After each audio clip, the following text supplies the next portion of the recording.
subscribe.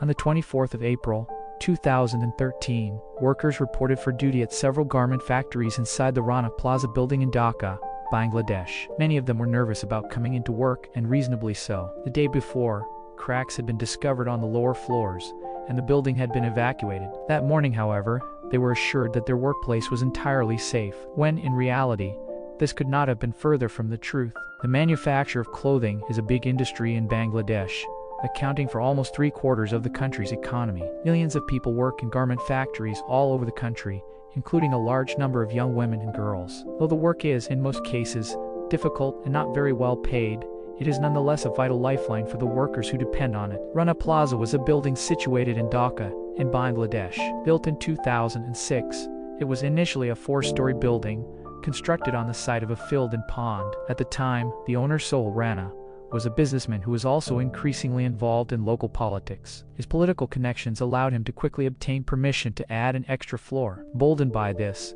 he did not seek a permit at all before adding another 3 floors on top of this over the course of several years. This doubled the original height of Rana Plaza, and by 2013, work was underway to add a 9th floor to the now towering edifice. The plaza had been designed as a commercial building, a space for retail and business use. And indeed, the lower floors were mostly occupied by various shops and a bank. The upper floors, however, were used for industrial purposes. They were shared by several different garment factories. These factories collectively employed around 5,000 people to make clothes for export to other countries, including the clothing lines of many well-known global brands. The day before the disaster, a local TV channel visited the businesses on the ground floor and noticed numerous cracks in the walls. The alarm was raised and the building was evacuated pending investigation by an engineer. Employees of the bank and the retail stores were told to stay home from work the next day as a precaution. Workers in the garment factories on the upper floors, however, received a different message. They should come to work as normal the next day. The cracks had been inspected,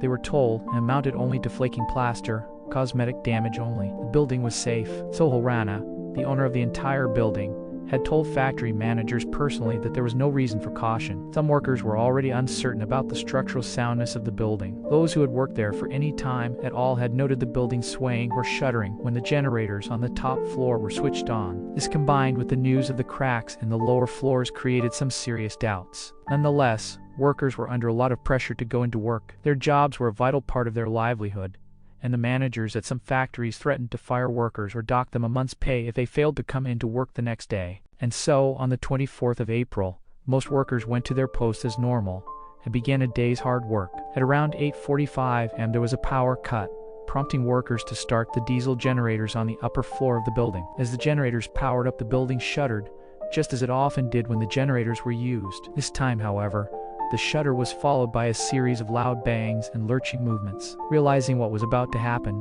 workers surged towards the few available exits, but before any could escape, a large portion of Rana Plaza collapsed. The rear of the building failed completely, with 8 floors pancaking down on top of one another. The collapse also brought down an adjacent 3-story building. The first people on scene were local residents and passers-by. As soon as the rubble had settled, they began to dig for survivors using their bare hands. Within hours, the Bangladeshi Army and emergency services were on site to begin a long and painstaking rescue effort. Assistance from experienced outside agencies was offered, but turned down by the government of Bangladesh, who asserted that their own emergency services were skilled and well equipped enough to handle the disaster. As the rescue effort went on, however, some observers alleged that this was not the case at all. Rescuers were seen wearing sandals and working without protective equipment. In one case, a fire began in the rubble when sparks from a piece of cutting equipment ignited fabric in the collapsed building. The blaze put the rescue effort on hold for several hours, injured 4 firefighters, and killed a survivor they had spent several hours trying to extricate. Despite this,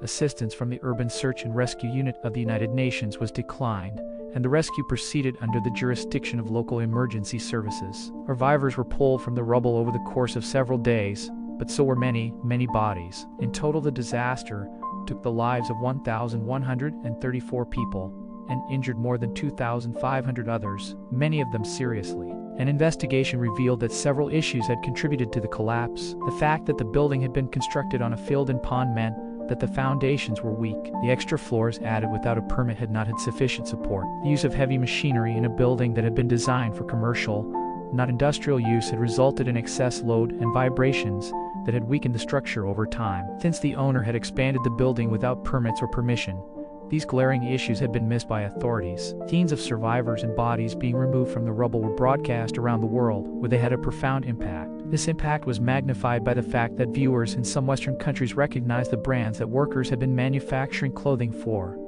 Brands like Benetton, Bon Marche, Joe Fresh, Madeline, Zara, Monsoon, Accessorize, Primark, and Walmart. Disturbing details emerged, including how little workers were paid, the poor working conditions before the collapse, and the fact that the rapid turnaround demanded by these familiar companies had added to the pressure to get workers back into the unstable factories. The response of these brands and retailers was mixed. Local non-governmental organizations and workers' rights groups drafted a legally binding agreement that would set minimum standards for safety in garment factories in Bangladesh. Many brands and retailers quickly signed up, but some refused, instead making up their own less financially onerous guidelines. Around 30 large, global companies have been using the Rana Plaza factories to manufacture their stock, but of these only 7 agreed to contribute financially towards the compensation to be paid to victims. This compensation was the cause of unrest in the days and months following the disaster. Some survivors were denied any financial help, and the compensation paid to others was relatively minimal, especially considering that the collapse of the factory left them without a breadwinner in their family. Some companies insisted on a DNA test to link claimants to someone who had been found dead in the building before a payout could be made. Garment workers staged several protests over these and other issues, some of which descended into riots. In one instance, police fired into the air to force protesters to disperse, and in another, rubber bullets and tear gas were deployed. While curbing disorder, police were also seeking Sohail Rana, the owner of the building. After a few days, he was arrested near the Indian border, where it appeared he had been trying to leave the country, and returned to Dhaka by helicopter. Given the considerable anger directed at him, he was given a helmet and bulletproof vest to wear as he was taken to court to answer questions about the disaster. It was generally considered that he bore most responsibility for the loss of life, as it had been he who pressed ahead with building work without obtaining permits, he who assured people the building was safe after the cracks were found, and he who had constructed Rana Plaza on a swampy piece of reclaimed land in the first place. While more than a dozen other people involved in the construction and management of Rana Plaza were arrested,